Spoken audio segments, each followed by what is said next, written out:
What's going on, Shuffle Squad family? We are back here on the channel today, and we're going to be covering all of the top decks from NAIC. Yes, the North American International Championship just completed over in New Orleans, Louisiana for 2024, and we have a lot of exciting new takes from this meta and how it's evolving. Now, this will also play into part what the Worlds format will be, because all of the Twilight Masquerade cards are still going to be legal for that. We will get a mini set in between, so we can kind of chat about what this might develop into, but really what you came here for is just to learn about the top decks in the meta. We're going to cover everything there. We even throw in a little bit of GLC spice in this video, so you're going to want to stick around. Now, before we head over to the video, as always, we want to give a huge shout out to all of our sponsors like Advanced GG, where you can get awesome supplements to help you out with your gaming. Over at Kayfabe Cards, they have awesome selection for all kinds of Pokemon card needs, and also Ultimate Guard to help protect your cards with their sleeves and card boxes. So you're going to want to check out all of the links down below in the description of this video. That way you can maximize your potential and keep TSS winning all the way into your next season. Let's hop over into the video. That way we can take a look at all of these decks.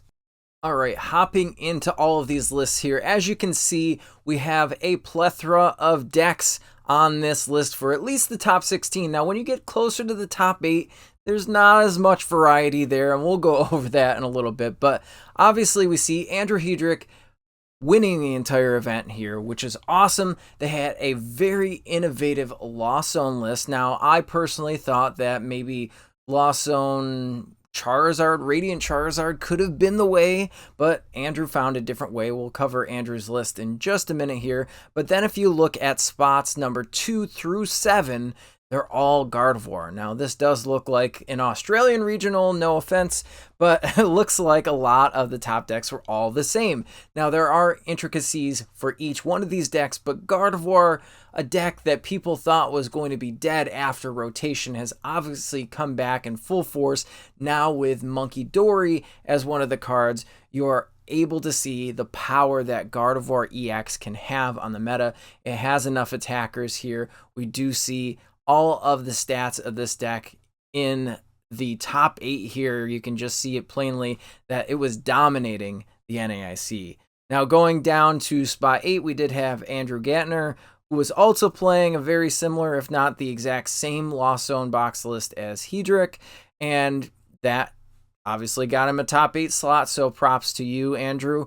And if we look a little bit lower into the top 16, we now have that variety here, the variety pack of decks, where we've got Lost Zone box, we've got Snorlax coming back, which is a personal favorite of mine, we've got Miraidon, we've got Raging Bolt with the Teal Mask Ogerpon, we've even got Drago V-Star in here.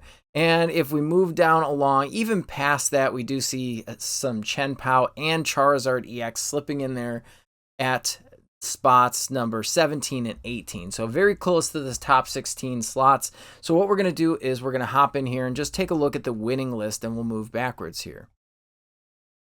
So I will move this over.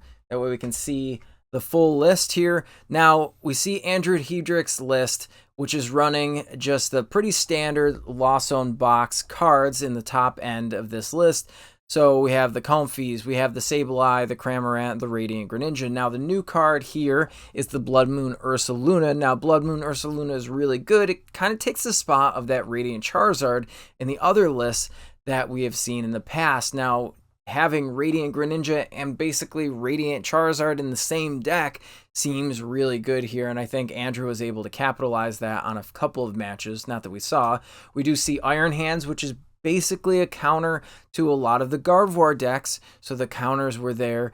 And Iron Thorns EX, which is a newer card that blocks the ability of Rule Box Pokemon, similar to the old Path to the Peak, is in this deck list too. Now, this helps because Lugia V-Star was posed to be one of the best decks going into this event. Now, having Iron Thorns in the active is really annoying for something like that, for a Lugia V-Star, because it can't use its ability, and even things like Drago V-Star, I'm sure, caught some shade throughout the entirety of the tournament. And then we do have Iron Bundle. Now, Iron Bundle is great because when your opponent sends up something like a Guardy EX in a Gardevoir deck, and you've got Iron Hands in the active, it's going to take 2 prizes. They obviously don't want you to take 2 prizes. You're only doing 120 damage, max output for Amp You Very Much in this list.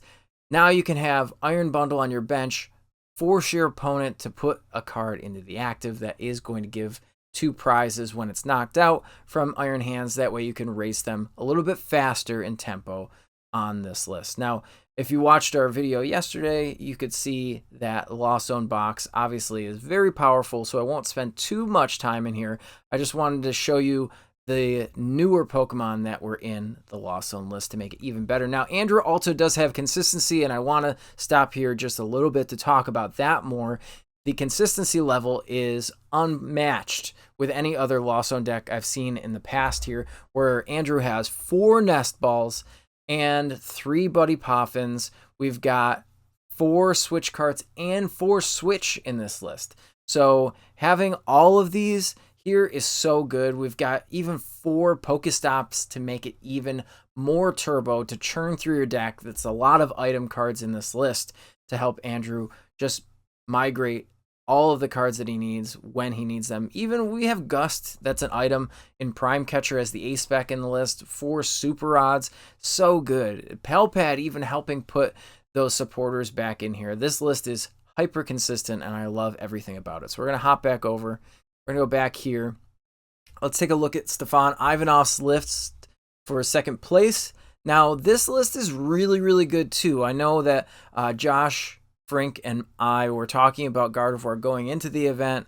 I know that this is really where our team was headed. People like Dre Alderte, we have Jeremy Gamilla also looking at this list here too, going into the event. I think that having the consistency line of the Gardevoir is fine. Now, the tech Pokemon are really where I want to put our focus, where we have Klefki in this list. And we thought that Klefki might come out of a list like this for Gardevoir just because it's not as relevant, but it is really good in Mirror when you're trying to just block your opponent's Radiant Greninja from working on the bench, or if you're just trying to do something. But as we saw in the finals, Klefki was kind of a problem because if you gust up a Klefki into the active, your Manaphy is now shut off. So that's something that not a lot of people know or realize, that the abilities of your basic Pokemon are also shut off too when Klefki's in the active. Now, we kind of negate that when we have Fluttermane in the active. Fluttermane's really good because that stops all abilities of whatever's in the active spot. And it also is a great attacker. 90 damage plus 2 spread damage can be really pivotal in a lot of matches, especially in Mirror. If you're bringing up a Gardevoir EX into the active, it's your opponent's only Gardevoir EX. Now they can't do Psychic Embrace, and therefore they can't put energy on their Pokemon. So that's really detrimental if your opponent can't find the second Guardy EX to put on a bench, or even evolve into a Guardy EX without being at a liability of having two prize Pokemon on the board. That's really something that hurts in the Mirror. So if we're looking at the other attackers, we have Cresselia, which has come back. We saw that in older Guardy lists before rotation. Now it's back in here because we're able to pop all of that damage that we're putting around the board onto our opponent's board. Again, in combination with Monkey Dory, who is the MVP of a lot of these lists, is going to be detrimental to your opponent's board state. Now, another thing I noticed here are Hyper Aroma instead of your Unfair Stamp. Now, I know the debate is going back and forth. Is Hyper Aroma better? I watched a video with Azul's GG using Hyper Aroma. I did think that it was really good, but I can see the argument for the Unfair Stamp being so much better because you're basically using 2 supporters within 1 turn. So you could do something like an Arven, get your Unfair Stamp, and then use that, and now you've reset your opponent's hand to 2, and you have some extra cards that you might need, maybe even going into that Evo. Now, there's only 1 Evo in this list, which is a little wacky, but I understand it because now you have Hyper Aroma. That's not necessarily how your deck wants to function.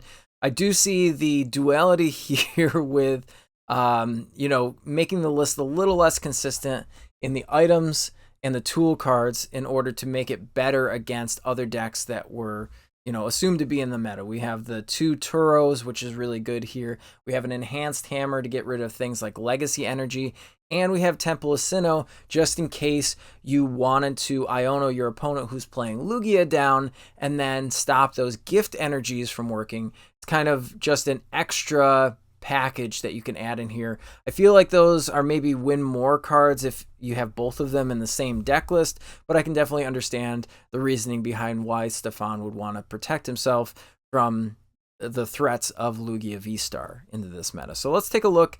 Let's go down here and look at the 3rd place list. Now, this one does play Tatsugiri in the list, going down to 1 Turo. Tatsugiri is really good because this is a unfair stamp list that is playing 2 TM Evos. So you want to find that Arven turn 1. So I can definitely see why adding Tatsugiri here. Now, this one does play 2 Monkey Dories, and I'm sure that we'll see that going forward in a lot of other lists. Double Monkey Dory is really, really good. I'd really want to play it with a 2nd Professor's Turo if you can fit it in the list. Maybe even going down to 3 Ionos because we have the unfair stamp to give us that 4th disruption card in our list. But I love this. I love Double Monkey Dory is so good here. And I really do think that having 2 Adrena Brains in a turn is going to put you so much further ahead in the Guardy matchup if you're knowing you know, how your opponent's going to position energies or what Pokemon are going to be attacking next. Just having that Monkey Dory set up the damage from your Pokemon onto theirs is so good. So let's move on and take a look and see if there's any differences over in Kaiwan Kababe's 4th place list. Now going back down to the 1 Monkey Dory, this is an unfair stamp list, and this one is also playing the TM Devo, which is really good into the Gardevoir. You know, if they go into TM Evo for a turn, you can TM Devo, which will put them out of range for evolving into Gardevoir EX the following turn. It puts you a turn ahead. Obviously, in the decks like Dragapult and Charizard, TM Devo is also really good. So it is a dual use card as a tech. I can see why it would be used. So this list is also really good. I like the 2 darkness energies here. Pretty standard for the Pokemon line, but everything else is good. I do see that a lot of lists are going back down to only 2 Ultra Balls instead of the 3. I don't know if that's a miss or maybe it is just a more consistent list and we don't need the 3rd Ultra Ball here, but something to consider for these top decks. So let's go backwards here and take a look at the 5th place list and see where it drops off the top 4. Another American list. And then this one, I'm sorry, is Henry Chow. And we're seeing Double Monkey Dory again. Now this one plays the Lux Cape and the TM Devo. Only 1 TM Evo because it is the Hyper Aroma build. Again, with the double Professor Turo and double Monkey. Putting the Mimikyu back in here instead of the Klefki, I really do like that. If we see our meta evolving into more of the EX Stage 1, Stage 2 Pokemon, having that monkey, or the Mimikyu rather, is so good. So I think that if we're looking at these lists here, that's something we want to keep our eye on. Those are the differences here. And then we're over to Natalie Millar from Australia. We've got 1 Monkey Dory in this list, an unfair stamp, and then basically it's the same list as Kaiwan Kababe. They are all in the same testing group, so that's where we're seeing that. And then the 8th place list, again, a lost box, the exact same list as Andrew Hedrick, minus the Pokestop and adding the Pokegear in that list. So just 59 of the same cards, just swapping those 2 out, which I think is fine. Double Pokegear seems pretty good in a lot of scenarios, but having the turbo of Pokestop is just a personal choice, I think. Now, if we want to look at some strange decks here, we can go ahead and take a look at the 10th place list, where we have Ben Cryer in here with Snorlax stall. Now, pretty standard Snorlax stall list, nothing crazy. We are seeing the accompanying flute in this list instead of more of the Erica's Invitation. So basically you have a way of getting Pokemon out in 5 different cards instead of possibly the 2 to 3 that we had in older lists, which is really good. We do see the handheld fan. That's another new card coming to a list like this. So really cool, innovative list, innovative take on Snorlax Stall. I think it's something still to be afraid of. I think that less and less decks are playing switch outs to their Pokemon that are just a support role in there. And if you like fun, interesting decks that don't necessarily have a win con of taking 6 prizes, this is definitely a deck you're going to want to grasp and pick up and learn how to play, because I feel like until Snorlax rotates, we will still see Snorlax popping in and out of these major events. Now going down, we see Miraidon coming back from the dead. We have Miraidon here in the, 11th place list. Mike Gibbs is playing Miraidon. Only 2 Miraidon EX in this list, 2 Iron Hands EX, 2 Squawkabilly, which is new. We love to squawk and seize. And then we're adding the Zapdos for extra damage output. We have a huge line of support Pokemon here. Again, double Squawk, we've got Mew EX, we've got Iron Bundle, which again, I think is great in combination with Iron Hands. We've got a Rad Ninja, we've got a Lumineon, and we've got Freddy Fazbear. We've got the jump scare of Blood Moon Ursaluna in this deck. So we see that happening in here. Now, 4 Boss's Orders and 4 Arvins. Not a lot of draw support in this list. I think that what we're relying on is the combination of Ultra Ball and Mew EX's restart ability to draw some cards into the hand. But what we want to do is just slam into things. We want to go as fast as we possibly can with a list like this. Obviously, Radiant Greninja also helps get us there for energy discard. But there's no Super Rod in this list or energy recovery. There's literally no recovery at all in a list like this. So I think that that's something to take note of, is that you really are just a high roll style of deck. I don't know if I like this style of list, but hey, it got 11th place at the biggest North American regionals or internationals ever. So I guess it did okay. So I'll have to try it out. Let me know if you try it out yourself and how it goes. So let's see here. We're going to go back. Now, this is a deck that was all hyped up. It's actually the second most played deck in the entire event. We see Raging Bolt Ogerpon here. Now, this is the list by Brendan Salazar playing this. So we could see the Sandy Shocks come in here. Both Sandy Shocks EX and the baby Sandy Shocks. Pretty innovative for putting both into the same deck. I know I've seen it done on a couple of online Play.Limitless tournaments, but we could see basically all of the consistency cards that you'd ever want here. We've got 4 Sadas. We've even got an Iono just to help with the disruption. We've got 4 Nest Balls. We've got 4 Trekking Shoes, 4 Earthen Vessels, 4 Energy Retrieval. We've got 3 Pokegears. Now, the Pokemon Catcher is very, very cool in a list like this, and I think that probably helped them out quite a few times. And then we've got 2 Pokestops as well to help just churn through your deck, find the item cards that you need, and get yourself rolling. So really cool, innovative Raging Bolt Ogerpon list, and I like that a lot too. We're going to hop down here, and this one's probably my favorite in the top 16. Is the Regidrago V-Star list. So we could see the 4 Teal Mask Ogerpon in this list too, in combination with Energy Switch.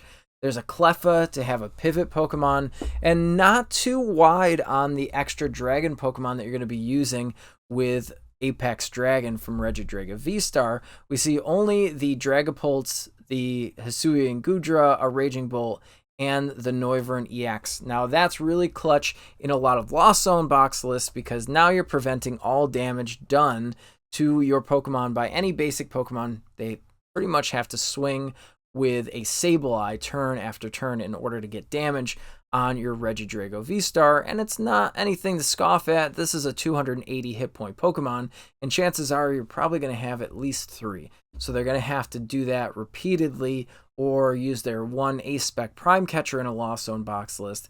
I feel like the biggest thing for Gardevoir lists to overcome, not only the Dragapult turn 2 is pretty scary, but Hisuian Gudra having the 80 damage reduction each turn, hitting for 200, is really, really hard to overcome in a lot of newer Dragapult lists, or I'm sorry, newer Gardevoir lists.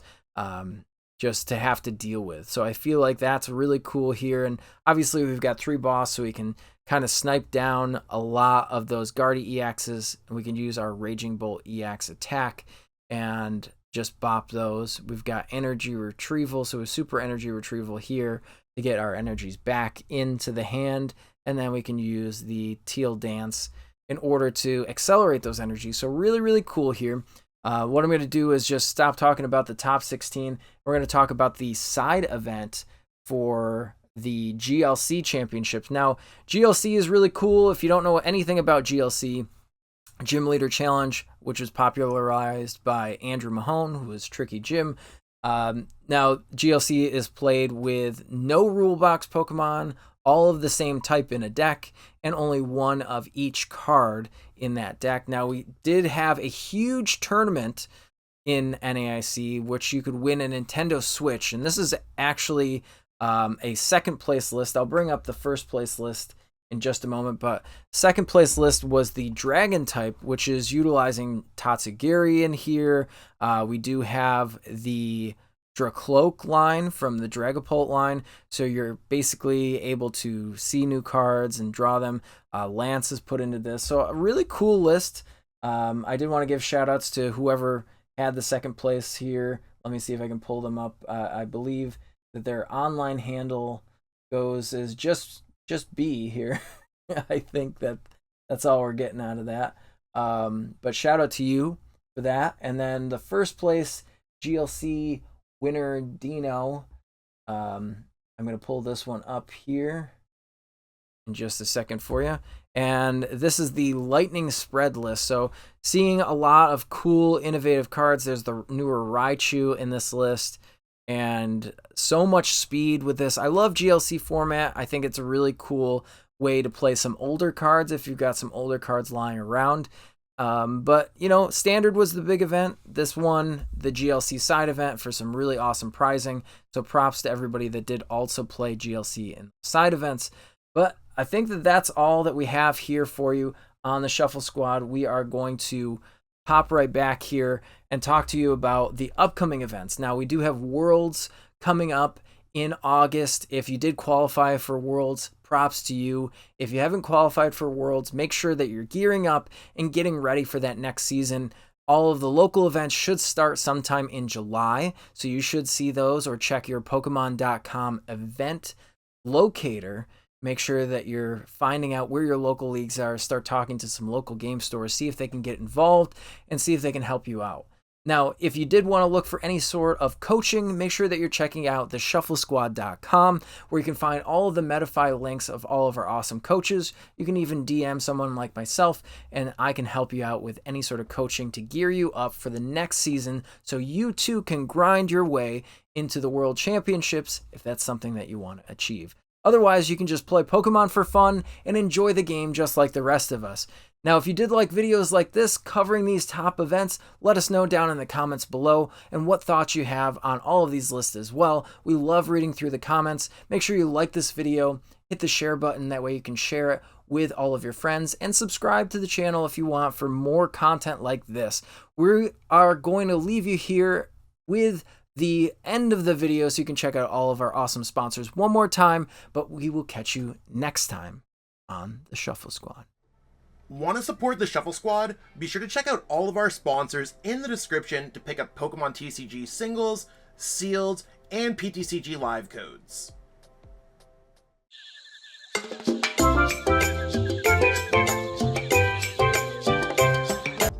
You made it to the end. Thank you so much for watching this entire video from the Shuffle Squad.